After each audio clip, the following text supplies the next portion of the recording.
pull a hamstring. Yeah, Warm your butt cheeks up. Warm up your butt cheeks. Cut there. Copy that. There you go. Yeah, come. Yeah. I broke it. Ew.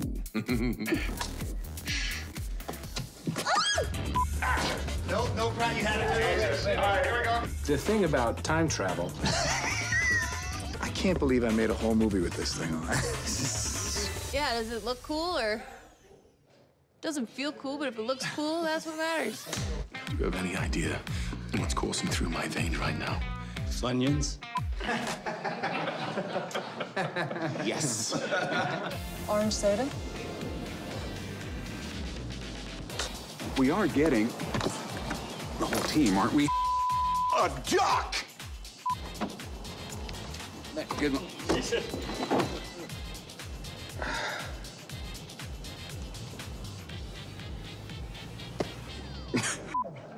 See what I have to deal with here? 10 years of this.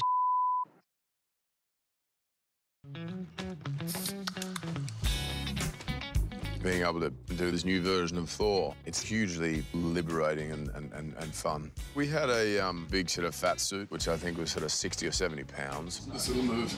Yeah, that's the shimmy. It was the hottest I've ever been. How does that feel? Oh, I mean, amazing. Looks like it's in the right spot. And we had, obviously, the beard, the hair, and I had these things that go in the mouth to kind of plump out my cheeks a bit, which sort of had a little effect on the voice as well, but probably in a good way. It was a different Thor. Hi, my name's Thor. I'm 22 years old. Live on Asgard, and I like sugar. We're shooting a superhero film, and here's one of the most recognizable superheroes, but he's just turned into a new character. What Chris does with that character and how it just kind of has this shift. His excitement was really palpable. He had been playing the character for a while and really wanted to find something new. He has such dexterity as a talent. He's incredibly funny. He has just really lovely energy. Is he asleep? No. I'm pretty sure he's dead.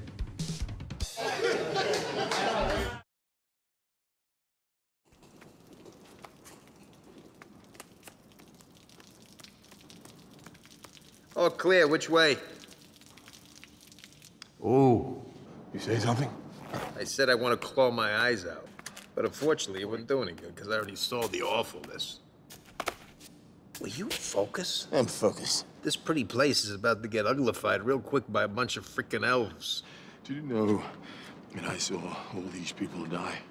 So this is a little bit difficult for me, okay? So why don't you reach down deep inside and try and find a small ounce of humanity? Just give me the thingy. Just give me the thing. Just give me the thing. I didn't even want to come here. Living all these repressed memories. My God, get it together. Yes, good. You're embarrassing. All right, which way? You don't know? You used to frickin' live here. For 1,500 years, not forever. That way, I think. Yeah, maybe. We are dead. We are so, so dead.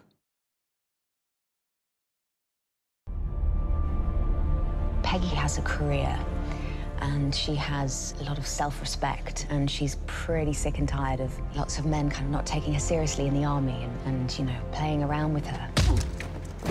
I think Peggy relates to someone really fighting for what they believe in and really having to struggle all the time to prove themselves. And she, being the only woman in this environment, knows exactly what that feels like. It's not just the normal, everyday love story. There's something else. In the same way that we love Steve because he exhibits some sort of determination and selflessness, it's the same thing that attracts her to him. Steve learned a lot from Peggy Carter. If you go back and look at the first Avenger, that is the essential relationship that I think turned him into who he is today. It turned him into Captain America. Her sense of integrity, her call to action are all qualities that have been ingrained in Steve and are his best qualities. And they come from example from Peggy. And so I think it was critical that her character embodied those essential qualities because he wouldn't be who he is without them. I'm gonna need a rain check on that dance. A week next Saturday at the Stork Club. You got it. 8 o'clock on the dot. Don't you dare be late.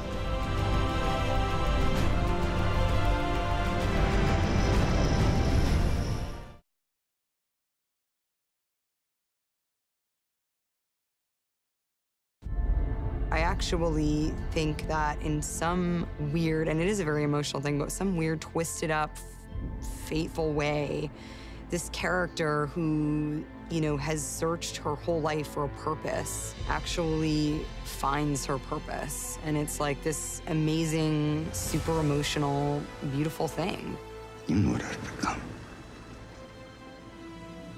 I don't judge people on their worst mistakes. Maybe you should. You didn't. I feel very fortunate. It's been an incredible gift as an actor to be able to come back to a character that's as complex as Natasha. I think there's kind of a lot to explore there, and that is so exciting.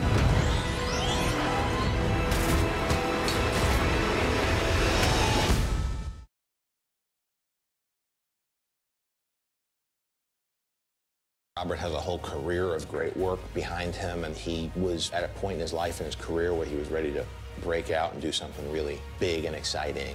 John was in love with the idea of Downey playing the part, and we all felt so sure about him on a creative level. Because he wasn't instantly a slam dunk approval, I suggested we have screen tests. I remember walking in with Robert Downey Jr. the day of the tests. He was laughing and in great spirits and completely at ease, and he got in front of the camera and started saying the lines. I assure you the day weapons are no longer needed to keep the peace cell happily transist to manufacturing bricks and beams for baby hospitals, making hemp pants and the like, but until that time, can I get you a drink? I don't want to call it an out-of-body experience, but it was one of those rushes that I'm sure like somebody would feel if they're about to play a big sporting arena, playing for the ring or something like that. It was just like, am I going to pass out or am I going to nail this? On that day that Robert screen tested, it was clear that there was no one else who can play that part. It was magic. It was exactly the feeling as a casting director with Kevin, with John, with everyone, that we all wanted to have that feeling like we have it. This is it. This is Iron Man.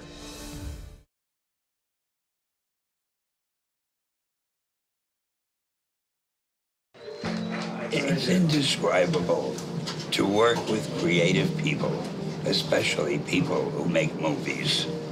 It is such a thrill. You know, it's overwhelming when I think about it. And I keep saying to myself, I can't believe this is me. I can't believe I lucked out this way. Let's give it up for Stan Lee, guys. Woo-hoo, yeah! 5 lousy words they gave me to say. Thank you so much. You're a great director. It's something you never forget. And thank you for all of this, and I hope that I didn't set interviewing back a few decades.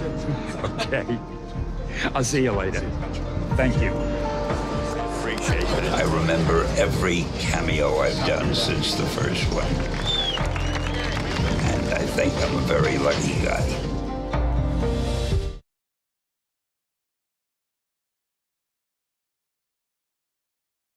I don't know how you're gonna get it through all that. Don't worry. She's got help. It was really beautiful to feel this sort of Marvel sisterhood, you know, and we're all coming from so many different films that we all came together. It's kind of like, I see what you do. I know your powers. Okay, show me what you got. And then we just clicked, and we were just like cheering each other on. Everyone's just kind of taking their turns, moving around, trying to help each other out. It was so fun. You share this connection. So there's a connection without ever having met. It's a really cool thing about the whole battle. That day was insane. We were all in it together, and it felt electric. It was really, really cool.